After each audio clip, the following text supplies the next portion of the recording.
wabarakatuh. Halo teman-teman semua. Pada kesempatan kali ini, kita akan membahas tentang teori belajar sibernetik. Sebelumnya, kalian pada tahu nggak sih apa itu teori belajar sibernetik? Jadi, teori belajar sibernetik ataupun proses pembelajaran sebagai sistem informasi itu merupakan pendekatan pemahaman proses pembelajaran yang memandang individu sebagai suatu sistem yang memproses informasi. Nah, untuk contoh dari penerapan teori belajar sibernetik itu sendiri, yang pertama ada penggunaan aplikasi ataupun platform pembelajaran digital. Contohnya itu seperti aplikasi Duolingo, kita bisa menggunakannya untuk belajar bahasa. Yang kedua itu pembelajaran dengan simulasi komputer, yang dimana contohnya itu simulasi laboratorium virtual untuk pelajaran sains. Dan yang terakhir itu penggunaan sistem manajemen pembelajaran ataupun LMS. Contohnya itu kita bisa menggunakan Google Classroom, Modul ataupun Edmodo.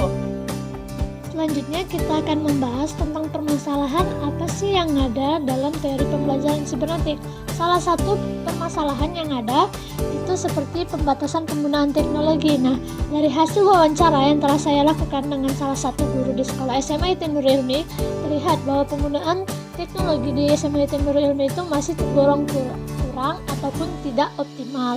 Itu dikarenakan pembatasan penggunaan teknologi yang dimana siswa itu dilarang untuk membawa seperti handphone dan laptop ke sekolah. Tapi mereka juga mempunyai lab komputer dan itu sudah cukup berjalan optimal. Tetapi menurut saya itu masih tetap kurang ya, karena adanya pembatasan penggunaan teknologi tadi dari tidak diperbolehkan membawa handphone dan laptop. Kira-kira bagaimana ya solusi dari permasalahan tadi? Nah, untuk solusinya yang dapat saya utarakan itu, yang pertama kita bisa menggunakan alat non-digital untuk melakukan umpan balik. Contohnya itu seperti lembar jawaban otomatis yang dimana siswa dapat menggunakan kertas kerja dengan kunci jawaban yang disediakan untuk mengecek sendiri hasil jawaban mereka. Nah, yang kedua itu kita bisa melakukan simulasi manual yang dimana contohnya itu dalam pelajaran sains misalnya, kita gunakan alat peraga fisik seperti rangkaian listrik sederhana untuk simulasi eksperimen tersebut. Nah, yang selanjutnya itu kita bisa dengan libatkan guru sebagai sumber umpan balik dinamis. Di sini guru itu dapat memberikan respon langsung selama diskusi kelas ataupun bimbingan individu. Nah, kita bisa juga dengan diskusi kelompok dapat digunakan untuk membangun sistem umpan balik antar siswa. Untuk solusi yang selanjutnya itu kita bisa dengan memaksimalkan media cetak interaktif. Contohnya itu seperti buku kerja ataupun workbook yang memiliki langkah-langkah eksplorasi, soal-soal latihan, dan kunci jawaban di bagian akhir untuk pembelajaran mandiri. Nah, yang terakhir itu kita bisa kombinasikan dengan teknologi di rumah. Jika sekolah tetap melarang penggunaan teknologi di kelas, tetapi tugas berbasis teknologi itu kan bisa kita berikan untuk dikerjakan di rumah, seperti menggunakan aplikasi ataupun platform online.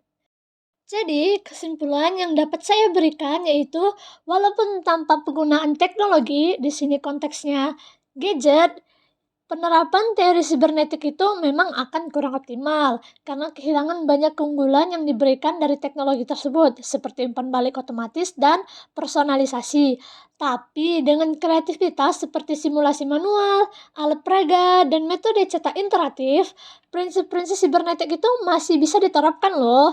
Sebagai solusi jangka panjang, sekolah itu dapat mempertimbangkan penggunaan teknologi terbatas di lingkungan tertentu untuk mendukung pembelajaran tanpa melanggar kebijakan yang sudah mereka buat.